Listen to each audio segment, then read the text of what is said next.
Hi class, this is a short video I made actually on Friday morning. We had a WebEx last night. There were only two classmates that attended, and we covered three things in particular, and it was about 35 minutes. I just want to make a shorter one, 10-15 minutes, go over the same stuff.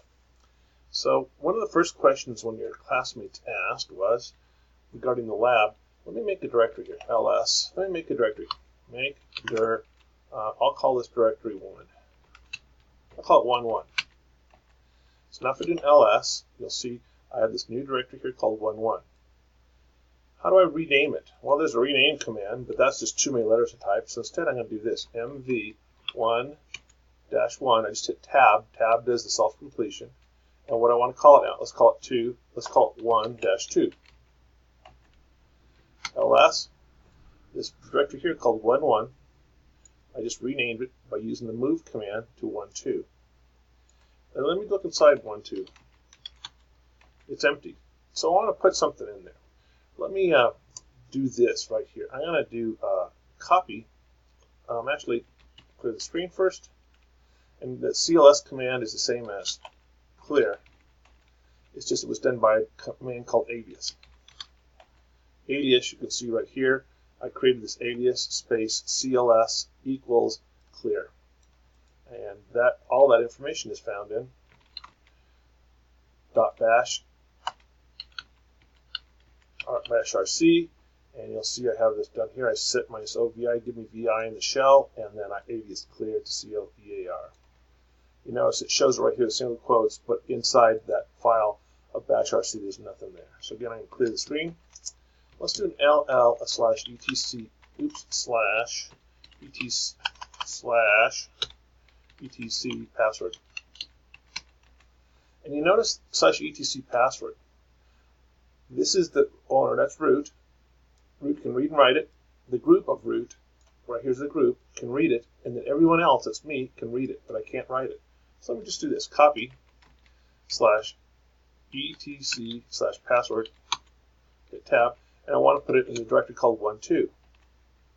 Now I'm going to do an ll, or same thing as ls-l of 1/2. And you notice now, it's the same file, same size of the file, same name, same contents, but it went from being owned by root to be owned by me, and I inherited the same permissions that it had. So if I wanted to remove the directory, 1.2, it's going to come back and says, I can't because it's not empty, it's full. So there's several ways to remove it. One way to remove it would be to do remove that file, rm1, 2, and then just hit tab. Now I can do that same command again because it's empty now, and I remove that directory. That was one of the things that we went over yesterday, and you can play this video back and watch that stuff. The second thing that was asked, we actually volunteered it, and I'll share it with you guys too, but if you look at the lab, and in particular, the lab for this week, if you look at the lab and look at number 7, it says, show me the average CPU usage for only the last 5 minutes. I want that number. What command utilities did you use to get this? But again, the key word there is only the last 5 minutes. So one of the commands is top. Top shows me all this stuff. But you notice right here, here is the CPU. This is the CPU load, this first one right here. Do a man of top, it'll tell you that. Load, average, CPU load average is the last minute. Last 5 minutes. That's the only thing I want to see in a number. But I got all this other stuff on the screen. So I hit Q to get out. Clear the screen. Man, top. And it's going to go through and describe all stuff. I'm just going to hold the space bar down and go to the very end. Long thing. Very end of the man files quite often has this, it doesn't have to be number 11, but this C also. And C also has another command called free, PS, uptime, atop, and all this other stuff. I'm familiar with uptime, so let's just look at that real quick. So hit Q to get out. Up, just type in uptime. Hey, sure enough, uptime is giving me that first line that you had with top. And here's the same thing where it has, I've been up for 8 minutes, 2 users are logged in. This is the CPU load average. But the lab calls for, this is the only thing I want to see.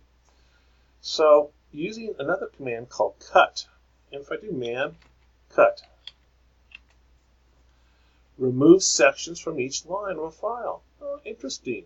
And it has various options here. You can do bytes, you can do character lists, you can do delimiters, you can do fields, and so forth. Lots of stuff. So let's play with uptime just a little bit. Uptime, and then what I want to do, we talked about this in earlier chapters. I want to take that standard output and pipe it into cut. And I know that -C is the characters, and I want to do C, and what characters I want to do. Who knows what those characters, how far in that is? I don't know. Let's just say it's, I don't know, about 40. So we'll do 40 to 60. Oh, so 40, you notice where 40 started. It started right here at this part of here. So I want to go probably about another 10 characters. Let's do that. Repeat the command. Change this to 5. Hey, I'm getting a lot closer now. Now it's giving me the last part of this one and that. So I really want it to be 51, 2, 3, through about 5, 6, probably about 7. Type 53,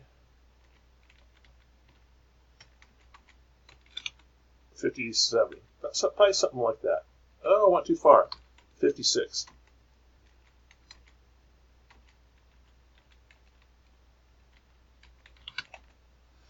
Now, you notice that it changed from 0.27% to 0.26, but I noticed that the minute average is 15 and the 30-minute average is 22.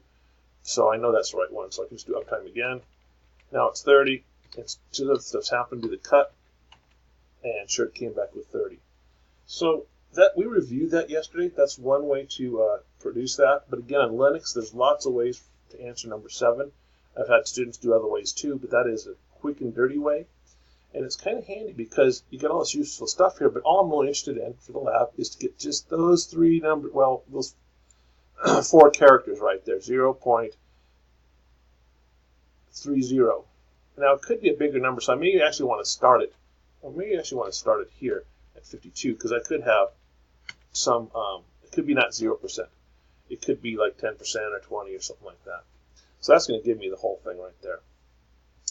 Anyway, in a nutshell, just in 7-8 minutes, that's what we talked about for about half hour last night. And I'll upload this recording for this week's WebEx. My suggestion would be to watch all of them if you can't attend.